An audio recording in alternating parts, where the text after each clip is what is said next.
Efa niavy teo foana fa tsy nisy olona tonga izany mihitsy teo. Sady ilay andro ny avy io raha be. Sisy telefona. Manatiny fotoana nampangina ny fitiavako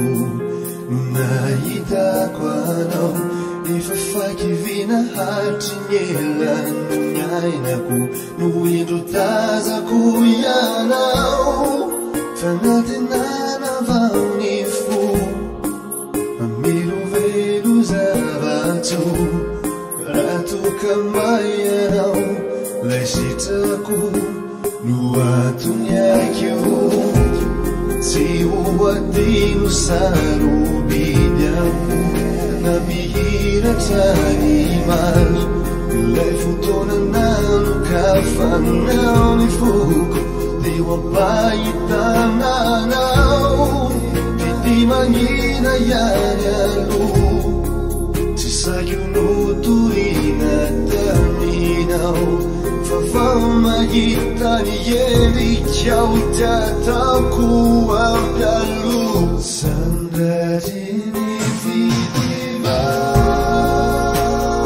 atony aina ianao sandrariny fanantena banjakany foko lapatokako anao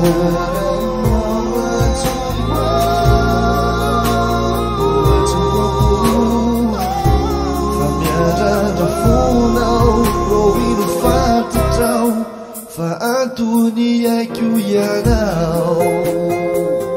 baby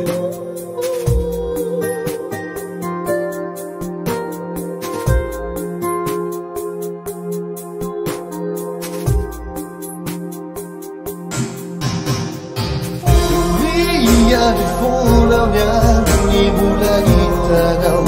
ao ampoko ao fantatao faratsy aharitrao raha mbola anjarako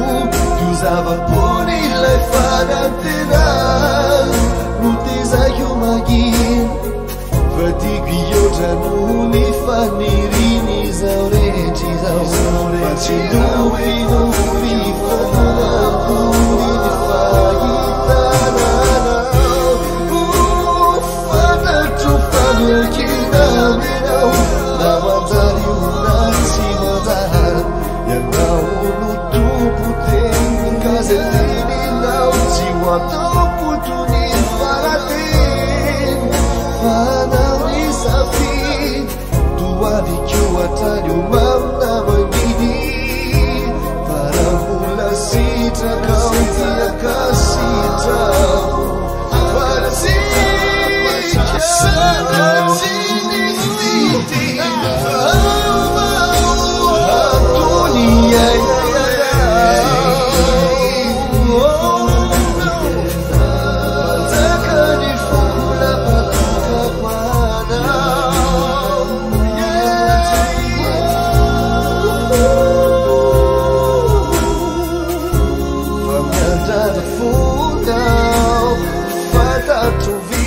fa antony aiko ianao